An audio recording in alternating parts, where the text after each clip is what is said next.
For the last couple of years, I've been looking into the recycling system in the United States to see what's working well and what's flawed. It's my dream to someday have my own recycling service where I offer trash pickup and I separate it and I have compost and metal and all of the things. And I was trying to figure out why it's not being done more efficiently when so much of what we produce is recyclable. Well, I've reached the biggest hurdle, and that is plastic. I had no idea plastic was so difficult to recycle and that so little of it was recyclable to begin with. So, I want to share with you what I've learned today. I'm Angela Brose, and let's dive into it and look at the plastic recycling system in the United States.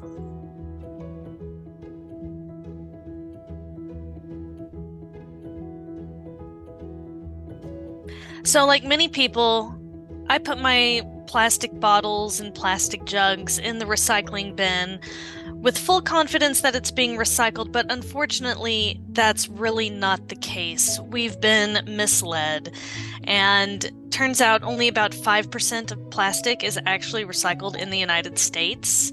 And of the 7 different types of plastic, only the first two are even recyclable. So, how did we get into this mess? Well, I decided to read up on the history of plastic, and initially it was like a miracle product. It actually had some eco-friendly benefits. People were using plastic instead of ivory. People were using plastic instead of tortoise shells. So it was marketed as this like eco-friendly product, and it didn't really take off until after World War II, and it became a problem, more of a problem, in the 60s and 70s, whenever it became apparent that not only is it super cheap to make, but it's also incredibly flexible, incredibly durable, and just a great alternative to glass and metal and other raw materials. So, what started out as a really great idea has seriously become a problem because, unfortunately, most of those plastics, due to the nature of the polymers, cannot be recycled into new products. Only two can actually be recycled into new products. So, like many people, I was misled. They printed this symbol. You see these 7 numbers, and it looks just like the recycling symbol. Yeah, that was intentional. That was to make people think that, oh, this is totally recyclable. But in reality, only the first 2 types of plastic, like water bottles, food containers, milk jugs, are actually recyclable. And it's very costly and takes a lot of time to do it, so it's just not that lucrative. So I did some reading from this website, greenmatters.com. Only about 5% of plastic is actually recycled. And this is a major problem. The other 95% either ends up in a landfill or it ends up incinerated, or as we've noticed, it ends up getting just tossed around all over the planet. It's clogging up water streams. It's ended up at the bottom of the ocean. You can find plastic even in the Amazon rainforest. So, no solution yet has been found to cope with this disaster, this major plastic waste disaster. So, I started trying to look into what we can do until we can find a better solution for it.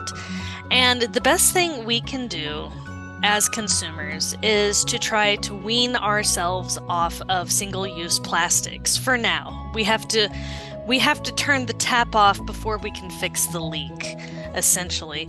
I've been following this great website by Catherine Kellogg, the Going Zero Waste, and she has all sorts of solutions and different ideas for using reusable items instead of a lot of the plastic waste ones. She even has a zero waste challenge that I was following.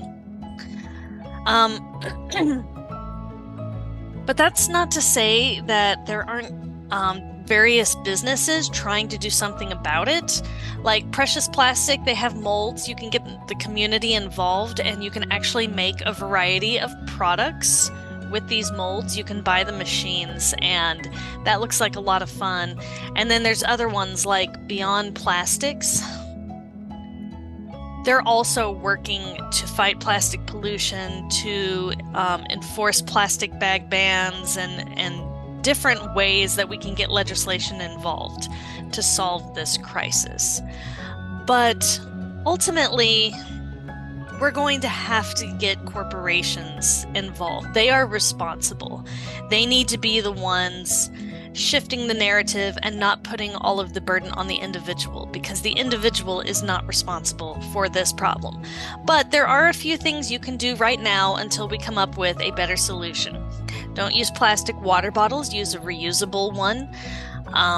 No straws, disposable plastic items. Most things can be reusable. Bring your own grocery tote, for instance.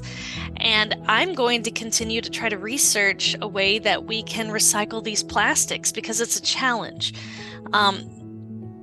Aside from the costs of trying to process and clean it all and make it usable again, you also can't mix them all together, because some will melt and burn at a temperature faster than others. So it's absolutely a crisis. So I'm going to spend the next year or so trying to figure out a way to make all of this plastic waste usable again. And it's hard to be optimistic when so many other people are working on the same problem and haven't found a solution yet. But we can't give up. So wish me luck, and drop any ideas that you have in the comments section, and hopefully one day I'll have an upcycling business and help reduce some of this plastic waste. I hope to see you there. Thanks.